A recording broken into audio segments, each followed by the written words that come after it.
Shalom, saudaraku yang dikasihi Tuhan.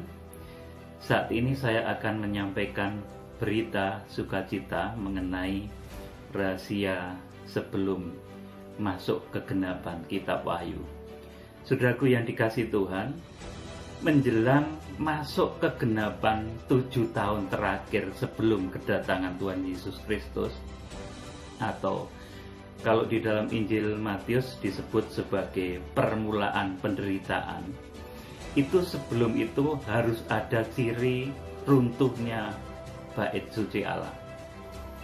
Saudaraku yang dikasihi Tuhan, runtuhnya bait Allah ini nanti akan menjadi awal sebelum kita masuk dari kegenapan kitab Wahyu.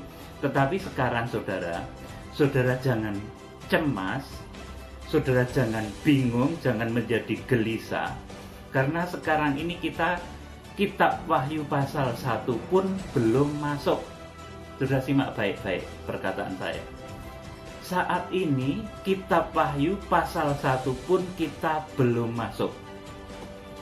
Sebab jika kitab Wahyu pasal 1 itu sudah masuk, itu nanti akan ditandai dengan munculnya 7 hamba Tuhan, 7 bintang yang digenggam di tangan kanan Allah, pelaksana mega proyek Tuhan di akhir zaman, pelaksana amanat agung Tuhan di akhir zaman. Itu sudah muncul secara nyata, kelihatan tanda-tandanya, kelihatan mujizat yang betul-betul dari Tuhan, nubuatan ya dan amin. Saudaraku, itu ciri kalau kita masuk di dalam kegenapan kitab Wahyu pasal 1, atau ciri kalau kita sudah mulai masuk di dalam 7 tahun terakhir sebelum kedatangan Tuhan Yesus Kristus.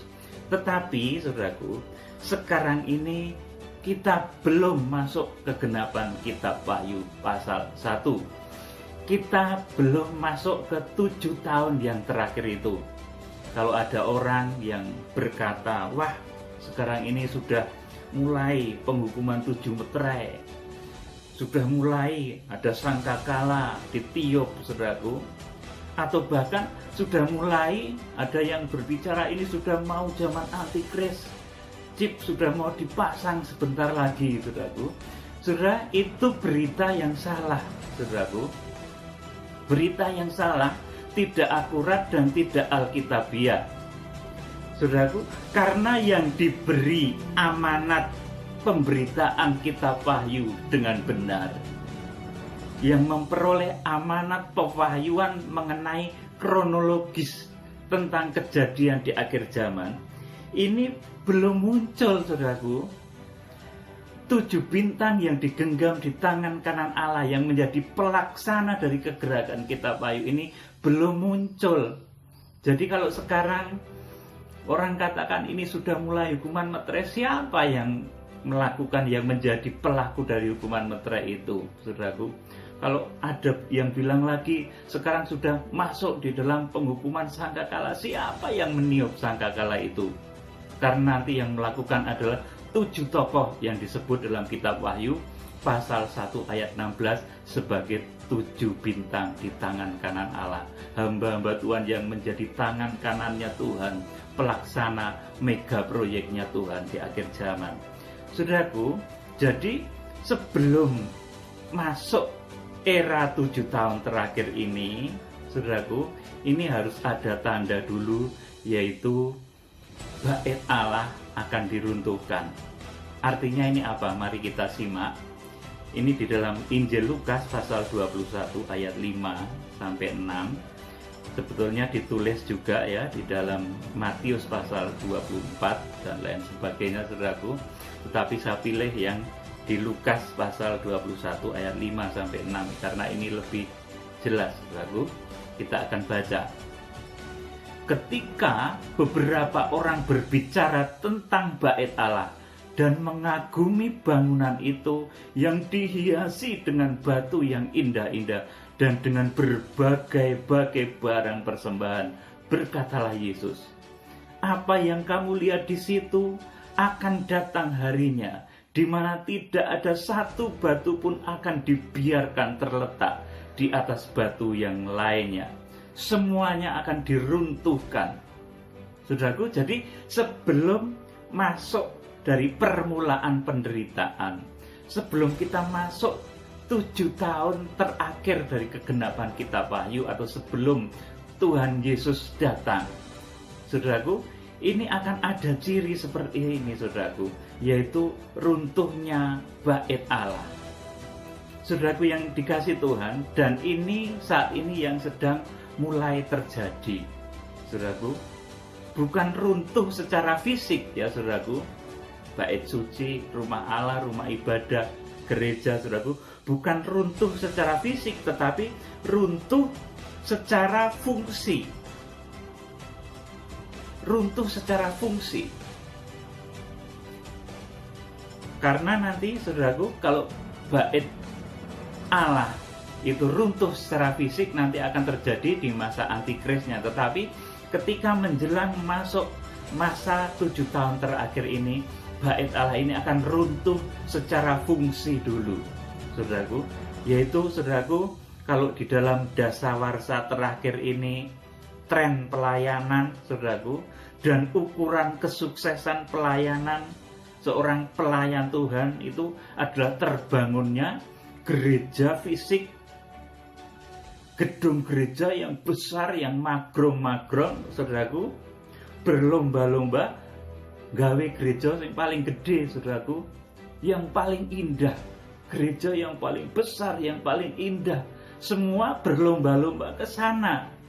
Bahkan orang mau masuk sekolah Alkitab, sekolah teologi itu cita-citanya sudah pengen nantinya bangun gereja yang besar sekali, jemaatnya ratusan ribu.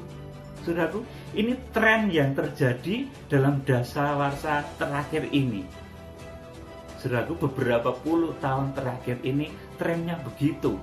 Ukuran kesuksesan seorang hamba Tuhan itu kalau dia bisa membangun gereja yang gede, saudaraku, yang besar, yang magrong-magrong, yang begitu indah.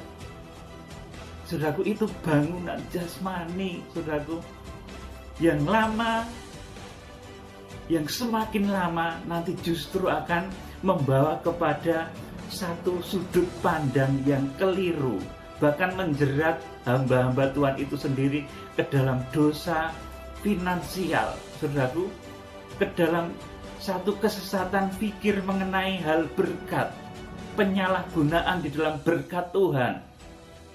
Saudaraku, itulah berbahayanya pembangunan bait Allah secara jasmani. Saudaraku, oleh karena itu tidak heran kalau gereja yang besar, saudaraku, papanya pendeta di situ, anaknya pendeta di situ juga, nanti cucunya pendeta di situ, cicitnya pendeta di situ lagi, saudaraku. Jadi menjadi semacam dinasti begitu, saudaraku. Ini Tuhan kurang berkenan. Kita akan membaca, saudaraku, satu koreksinya ketika Tuhan Yesus menyucikan bait suci Allah. Ini tertulis di dalam Injil Yohanes pasal yang kedua, ayat 13 mulai. Saya akan bacakan. Penyelewengan yang terjadi sebetulnya secara makrifat ini seperti ini, saudaraku. Yohanes pasal 2 ayat 13 saya bacakan. Ketika hari raya Paskah orang Yahudi sudah dekat, Yesus berangkat ke Yerusalem. Dalam bait suci didapatinya pedagang-pedagang lembu, kambing domba, dan merpati, dan penukar-penukar uang duduk di situ. Saudaraku, bait suci dijadikan sebagai satu tempat untuk transaksi jual beli, saudaraku. Yang di sana seharusnya ada pengorbanan, di sana ada kebaktian, di sana ada tempat bertemunya dengan Tuhan, tapi di sana dijadikan tempat jual beli, ajang bisnis, saudaraku. Di dalam bait suci pada saat itu terjadi satu penyalahgunaan. Tempat yang seharusnya untuk memuliakan Tuhan itu justru menjadi satu ladang bisnis, saudaraku. Tempat jual beli pedagang-pedagang lembu, kambing, domba, dan merpati. Sudah perhatikan, lembu, kambing, domba, dan merpati itu sesuatu yang harusnya dipersembahkan bagi Tuhan, tapi di situ diperjualbelikan. Jadi saudaraku, persembahan kepada hadirat Tuhan, persembahan kepada Tuhan itu saudaraku menjadi satu lahan bisnis di akhir zaman, saudaraku. Ini yang ditegur Tuhan, sehingga Tuhan nanti akan menghancurkan fungsi dari bait suci yang sudah keliru seperti ini. Saudaraku, jadi dalam ayat 14 ini dikatakan, dalam bait suci didapatinya pedagang-pedagang lembu, kambing, domba, dan merpati, dan penukar-penukar uang duduk di situ, yang seharusnya itu tempat, seharusnya itu persembahan kepada Tuhan. Lembu, kambing, domba, merpati itu persembahan kepada Tuhan, tetapi di situ dijadikan lahan bisnis jual beli. Saudaraku, tidak lagi untuk pekerjaan Tuhan yang murni, saudaraku. Ayat 15, Tuhan marah. Ia membuat cambuk dari tali, lalu mengusir mereka semua dari bait suci dengan semua kambing domba dan lembu mereka. Uang-uang penukar dihamburkannya ke tanah, dan meja-meja mereka dibalikkannya. Baru sekali ini Tuhan itu ngamuk, marah, saudaraku, bikin tali cambuk, saudaraku, mengusir mereka. Saya yakin ini juga Tuhan tidak mencambuk orangnya ya, saudaraku, tapi dia, saudaraku, itu sebagai alat saja supaya mereka pergi mencambui kambing domba yang ada di situ, yang seharusnya untuk persembahan kepada Tuhan, tetapi di sana justru jadi ladang bisnis. Persembahan itu menjadi ladang bisnis, itu teguran Tuhan kepada bait suci yang disalahgunakan di Yohanes pasal 2 ini, saudaraku. Jadi Tuhan marah, dan kelihatan marahnya sampai di sini dikatakan meja-meja dibalikkannya, saudaraku. Tuhan marah secara lahiriah, baru di ayat ini, nggak pernah di ayat lain Tuhan kelihatan marah seperti ini. Karena mezbah Tuhan sudah menjadi ladang bisnis, Tuhan marah, saudaraku. Kemudian ayat selanjutnya, kepada pedagang-pedagang merpati ia berkata, ambillah semuanya ini dari sini, jangan kamu membuat rumah Bapakku menjadi tempat berjualan. Kepada pedagang-pedagang merpati. Merpati itu apa? Lambang Roh Kudus, saudaraku. Kuasa Roh Kudus dipalsukan, orang disuruh persembahan atas nama Roh Kudus, saudaraku, untuk memperoleh satu keuntungan, saudaraku. Manipulasi pelayanan, saudaraku. Mezbah Tuhan di sini yang merupakan, digambarkan, saudaraku, orang yang berjual beli merpati, pedagang-pedagang merpati itu memperjualbelikan kuasa Roh Kudus, manipulasi terhadap pekerjaan-pekerjaan Roh Kudus. Oleh karena itu sekarang orang yang memanipulasi pekerjaan Roh Kudus kelihatan nubuatnya nggak manjur, saudaraku. Nubuatannya tidak kesampaian. Orang menjadi tercelik sekarang. Bait suci Allah akan dirobohkan. Bait suci Allah secara fungsi akan dirobohkan. Karena di sana ada penjual merpati. Di sana ada penjual Roh Kudus, saudaraku, yang mengatasnamakan Roh Kudus untuk memperoleh duit. Memperjualbelikan merpati itu seperti itu. Orang yang mempermainkan Roh Kudus untuk mengeruk keuntungan dan duit itu, jual beli merpati di bait suci Allah. Saudaraku, saya baca, saya merinding, saudaraku, ini ayat yang ke-17. Maka teringatlah murid-muridnya bahwa ada tertulis, cinta untuk rumahmu menghanguskan aku. Saudaraku, jadi luar biasa. Tuhan akan marah kalau ada seorang pelayan Tuhan mempermainkan Roh Kudus. Roh Kudus dipalsukan, Roh Kudus dijadikan sebagai alat jual beli, saudaraku. Roh Kudus dijadikan lahan bisnis, manipulasi, mujizat dan lain sebagainya, Tuhan marah. Tuhan akan menjadikan bait-bait Allah itu nanti akan dirobohkan oleh Tuhan secara fungsi. Kita akan membaca selanjutnya. Nah, ini kemudian orang Yahudi marah, saudaraku, karena Tuhan Yesus yang sudah mengkoreksi bait suci yang disalahgunakan itu. Ayat yang ke-18, orang-orang Yahudi menentang Yesus, katanya, "Tanda apakah dapat engkau tunjukkan kepada kami bahwa engkau berhak bertindak demikian?" Jawab Yesus kepada mereka, "Rombak bait Allah ini, dan dalam 3 hari aku akan mendirikannya kembali." Amin.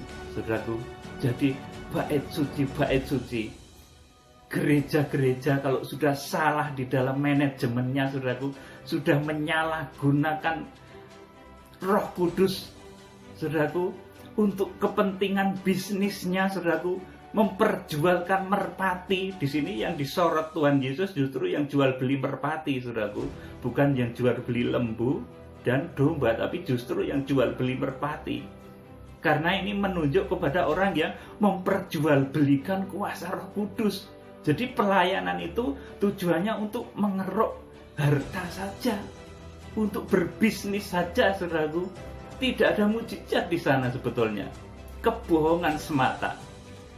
Oleh karena itu Tuhan sangat murka dan marah. Dia berkata, "Rombak bait Allah ini, dan dalam 3 hari aku akan mendirikannya kembali." Ayat 20 saya bacakan. Lalu kata orang Yahudi kepadanya, 46 tahun orang mendirikan bait Allah ini, dan engkau dapat membangunnya dalam 3 hari? Tetapi yang dimaksudkannya dengan bait Allah ialah tubuhnya sendiri. Amin, saudaraku. Jadi Tuhan sangat marah kalau ada penyalahgunaan bait suci Allah menjadi tempat untuk berjual beli Roh Kudus, tempat untuk memperjualbelikan kuasa Roh Kudus, tempat untuk memperjualbelikan merpati, seperti ditulis dalam Yohanes pasal 2 ini, saudaraku. Pedagang-pedagang merpati itu dimarahi oleh Tuhan. Ambil semuanya dari sini. Jangan kamu membuat rumah Bapakku menjadi tempat berjualan. Saudaraku, jangan memalsukan kuasa Roh Kudus. Tuhan akan murka kepada saudara. Entah saudara pendeta besar atau kecil, kalau saudara memalsukan pekerjaan Roh Kudus, Tuhan akan murka dan membuat cambuk untuk saudara. Saudaraku yang dikasihi Tuhan, inilah yang nanti akan membuat gereja-gereja itu, saudaraku, bait-bait Allah secara jasmani ini akan runtuh secara fungsi. Saudara, kita melihat dengan adanya virus corona saja, saudaraku, bait Allah secara lahiriah sudah menjadi kehilangan fungsi sepertinya, saudaraku. Karena Tuhan menghendaki pembangunan bait Allah yang sejati. Tetapi yang dimaksudkannya dengan bait Allah itu ialah tubuhnya sendiri. Saudaraku, jadi Tuhan tidak berkenan karena sudut pandang atau mindset, pola pikir pelayan Tuhan dan jemaat Tuhan itu sudah menjadi salah. Sejak awal masuk sekolah teologi itu cita-citanya membangun gereja yang besar, yang magrong-magrong, sungsun pitu, saudaraku. Cita-citanya sudah dapat perpuluhan banyak dari jemaatnya, saudaraku. Itu sejak masuk sekolah teologi sudah punya pikiran seperti itu keliru, saudaraku. Bahkan, saudaraku, bait Allah yang secara lahiriah ini nanti tidak menjadi prioritas bagi Tuhan, karena prioritas Tuhan adalah membangun bait Allah secara rohani. Saudaraku, itulah sebabnya standar ukuran ini akan diubah, saudaraku. Sekarang fokus lanjut dari pembangunan bait suci Allah.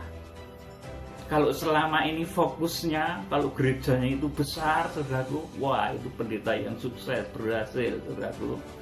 yang luar biasa, tapi ternyata nanti di akhirnya dia jatuh dalam dosa mamon, saudaraku.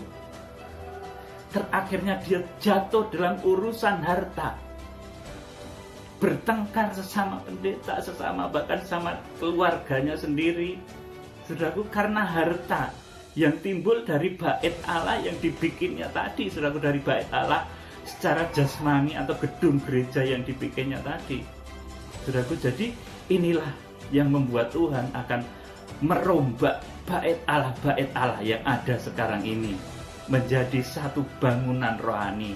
Apa bangunan rohani yang dikehendaki Tuhan selanjutnya setelah Tuhan merombak, menghapus, saudaraku, makna dari bangunan bait Allah, merombak paradigma bahwa pendeta yang sukses itu pendeta yang gerejanya besar, jemaatnya ratusan ribu, saudaraku. Itu paradigma yang keliru, saudaraku. Karena pendeta yang berhasil itu pendeta yang berhasil mendidik jemaatnya menjadi bait suci Allah. Dia sendiri juga menjadi bait suci Allah. Jangan ada penyalahgunaan di dalam bait suci Allah, saudaraku. Nah, kita lihat sekarang bait suci yang seharusnya dibentuk setelah bait suci secara lahiriah, secara fisik yang tadi digambarkan itu megah, luar biasa, dihiasi dengan berbagai keindahan. Itu orang banyak berkata begitu, tapi Tuhan berkata tidak ada satupun batu nanti yang akan ada di atasnya, semua akan dirobohkan secara fungsi. Saudaraku, sekarang sudah mulai terjadi robohnya bait-bait Allah secara fungsi, saudaraku, karena Tuhan akan mengubahnya. Pembangunan bait Allah itu yang dimaksud Allah ialah tubuhnya sendiri, saudaraku. Jadi kemudian sesudah robohnya bait-bait Allah secara jasmani, kejayaan, kemegahan gedung-gedung jasmani itu nanti akan berakhir karena manusia juga semakin cerdas, saudaraku. Maka selanjutnya ini yang akan dikerjakan adalah pembangunan gereja sejati, tubuh yang menjadi bait suci Allah. 1 Korintus 3 ayat 16 saya bacakan. Tidak tahukah kamu bahwa kamu adalah bait Allah dan bahwa roh Allah diam di dalam kamu?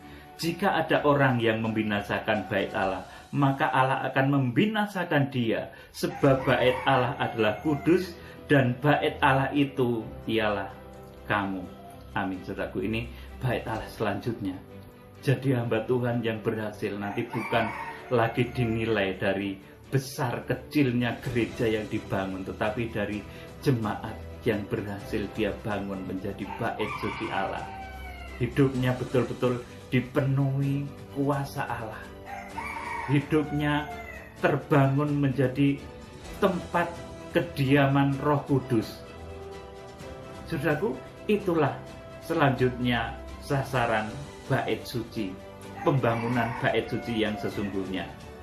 Saudaraku yang dikasih Tuhan, itu arti selanjutnya, yaitu pembangunan tubuh kita yang menjadi bait suci Allah. Apa gunanya tiap hari keluar masuk gereja tapi tubuhmu tidak menjadi benar? Saudaraku, apa gunanya tiap hari keluar masuk gereja tapi tubuhnya tidak menjadi bait suci Allah? Tetap saja berbuat dosa, berbuat jahat, dan berbuat tidak baik. Saudaraku, tidak berguna. Oleh karena itu, hendaklah sekarang berubah pandangan kita bahwa yang harus kita bangun adalah bait suci secara rohani, yaitu badan kita yang tahap demi tahap menjelma, berubah menjadi bait suci. Dari pintu gerbang, kemudian semakin naik lagi mezbah korban bakaran, bejana pembasuhan, masuk pintu kemah suci, kemudian pelita emas, kemudian meja roti sajian, mezbah dupa, dan akhirnya masuk ruang maha kudus. Kita tahap demi tahap menjelmakan itu di dalam badan kita. Ini proyeknya hamba-hamba Tuhan di akhir zaman. Saudaraku, proyeknya tokoh-tokoh di akhir zaman itu membuat jemaat-jemaat, orang-orang yang percaya itu tubuhnya menjadi bait suci Allah, yang sakti dan berkemenangan, saudaraku, yang kebal penyakit, yang terhindar dari bencana-bencana, dari tulah-tulah akhir zaman. Inilah tugas hamba-hamba Tuhan, ukuran keberhasilan hamba Tuhan di akhir zaman. Kalau berhasil dengan firman yang kau sampaikan, engkau merubah jutaan orang hidupnya menjadi bait suci Allah. Bukan lagi bertujuan membangun gereja yang besar, gedong, magrong, sumson pitu, yang nanti menjadi tempat ajang lahan bisnis. Mesbahnya, saudaraku, dipenuhi dengan bisnis, saudaraku. Jadi saudaraku yang dikasih Tuhan, ini arti pertama, yaitu pembangunan tubuh kita menjadi bait suci Allah. Ini yang dikehendaki Tuhan selanjutnya. Kemudian dalam arti yang kedua, ini adalah pembangunan gereja tubuh Kristus yang bersatu. Setelah gereja-gereja, bangunan-bangunan bait Allah secara lahiriah itu, saudaraku, mulai kehilangan fungsi, kita mulai bisa menembusi tembok-tembok gereja.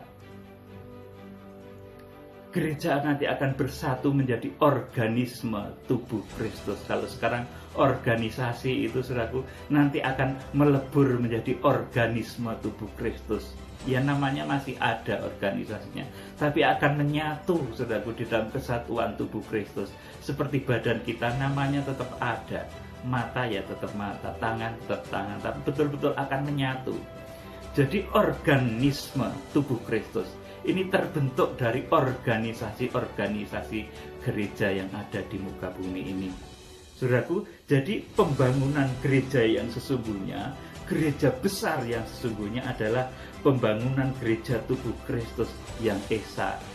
Gereja yang bersatu dari segala bangsa, suku, bahasa, seluruh dunia ini. Bahkan nanti dengan gereja bangsa Israel kita akan bersatu. Kemudian setelah itu mengungsi ke padang belantara pengungsian, saudaraku, setelah bersatu selama 9 bulan dengan gereja bangsa Israel, maka nanti akan ada masa yang disebut masa gereja diungsikan dengan 2 sayap burung nasar besar. Kemudian dunia dilanda masa antikris. Saudaraku yang dikasih Tuhan, itulah tujuan bait Allah yang sesungguhnya yang harus dibangun oleh hamba-hamba Tuhan sekarang. Pertama, bangunlah jemaat-jemaat itu hidupnya betul-betul menjadi bait suci Allah, supaya sehat, supaya berkemenangan, supaya betul-betul bait suci Allah itu menjelma di dalam kehidupan setiap jemaat-jemaatmu. Yang kedua, mari kita membangun gereja yang bersatu, organisasi-organisasi gereja. Marilah menyatu menjadi organisme tubuh Kristus yang esa. Itu mega proyeknya Tuhan di akhir zaman. Setelah runtuhnya bait Allah secara lahiriah, secara fungsi, dan sekarang sudah mulai terjadi. Jemaat itu sekarang cerdas, saudaraku, mengerti. Oleh karena itu, hamba-hamba Tuhan di akhir zaman sekarang harus betul-betul mulai mengarahkan matanya, mengarahkan pekerjaannya kepada terbangunnya tubuh kita, tubuh jemaatmu menjadi bait suci Allah.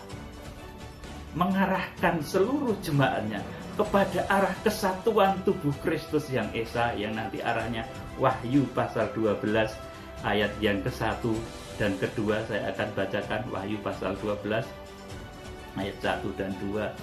Maka tampaklah suatu tanda besar di langit, seorang perempuan berselubungkan matahari dengan bulan di bawah kakinya, dan sebuah mahkota dari 12 bintang di atas kepalanya. Ia sedang mengandung dan dalam keluhan dan penderitaannya hendak melahirkan. Ia berteriak kesakitan. Inilah Maria yang dituju di akhir zaman. Terbentuknya gereja yang bersatu dari segala bangsa, suku, bahasa, dan bangsa Israel. Inilah Maria akhir zaman. Kalau dulu Maria melahirkan Tuhan Yesus Kristus, saudaraku, di Bethlehem yang memberi tanda adalah bintang Bethlehem. Kemudian di akhir zaman arahnya terbangunnya bait Allah sejati, sidang mempelai wanita anak domba Allah yang dilukiskan dalam Wahyu pasal 12 ini, yang menjadi petunjuknya adalah 7 bintang di tangan kanan Allah. Wahyu pasal 1 ayat 16. Saudara, kita belum masuk di dalam 7 tahun terakhir. Kita belum masuk kitab Wahyu pasal 1. Saudara, jangan cemas, jangan gelisah, jangan resah, dan lain sebagainya. Yang diberi amanat pemberitaan kitab Wahyu yang benar ini belum muncul. 7 bintang itu belum dimunculkan oleh Tuhan, saudaraku, secara nyata pekerjaannya, kuasanya. Mereka belum digenggam dalam satu genggam tangan kanan Allah. Kalau ada, sudah ada mereka. Tapi mereka belum digenggam di dalam genggam tangan kanan Tuhan Yesus Kristus. Karena nanti hamba Tuhan yang akan dipakai ini, hamba Tuhan yang mau bersatu dalam genggam tangan kanan Allah. Bukan hamba Tuhan yang tercerai-berai, saudaraku, tapi hamba Tuhan yang bersatu di dalam satu visi. Visi untuk membangun jemaat-jemaat menjadi kaki dian emas, menjadi bait suci Allah. Visi untuk menyatukan gereja-gereja Tuhan. Visi untuk menjangkau bangsa Israel. Bahkan menuntun gereja kepada arah kesempurnaan, diungsikan kemudian saat pengangkatan terjadi. Ini arah kekristenan akhir zaman, arah pembangunan bait Allah yang sesungguhnya. Saudaraku, sekarang ini tanda-tanda runtuhnya bait Allah secara lahiriah sudah ada. Saudaraku, sudah rasakan sekarang. Jemaat sekarang mulai pintar dan mereka memang diberi hikmat oleh Tuhan untuk menilai. Saudaraku, kemudian saudaraku, bait-bait Allah itu akan kehilangan, akan runtuh secara fungsi, walaupun tidak secara fisik tapi secara fungsi akan runtuh. Bahkan baru oleh virus kecil semacam ini seolah-olah sudah menjadi lumpuh, saudaraku. Kemudian saudaraku, yang lebih penting lagi, saudaraku, kita ini belum masuk Wahyu pasal 1, yang diberi amanat untuk pemberitaan kitab Wahyu saja belum dimunculkan, saudaraku. Jadi kalau ada orang yang bilang, oh sekarang sudah penghukuman meterai kedua, ketiga, kelaparan terjadi, oh belum, saudaraku. Itu berita yang salah, saudaraku. Satu rahasia besar nanti akan saya sampaikan. Kitab yang termeterai itu belum dibuka, saudaraku. Kalau sudah ada yang ngomong sekarang sudah mau masa antikris, itu maaf, itu namanya gedabrus, saudaraku. Belum. Wahyu pasal 1 saja belum, kok langsung Wahyu pasal 13 itu kan gedabrus, saudaraku. Jadi kita harus betul-betul sungguh-sungguh di dalam Tuhan, mengerti kehendak Tuhan, mengerti rencana Tuhan di akhir zaman. Jangan resah, jangan gelisah. Kita belum masuk Wahyu pasal 1, tetapi kita sudah mau ke sana, sudah ada tanda-tanda runtuhnya bait Allah secara fungsi. Saudaraku, runtuhnya bait Allah secara fungsi ini sudah mulai terbaca dan terlihat. Tuhan sudah ingin mengubah paradigma pembangunan bait suci Allah ini menjadi pembangunan tubuh kita menjadi bait suci. Kemudian mengarahkan orang-orang yang tubuhnya menjadi bait suci tadi untuk bersatu dari segala bangsa, suku, bahasa untuk menyambut kedatangan Tuhan Yesus yang kedua. Saudaraku, memang sudah dekat ke 7 tahun terakhir, tapi kita belum masuk ke sana. Jadi demikian, kiranya Tuhan memberkati saudara dengan roh hikmat dan wahyu. Di dalam nama Tuhan Yesus Kristus, salam penuaian. Haleluya. Amin.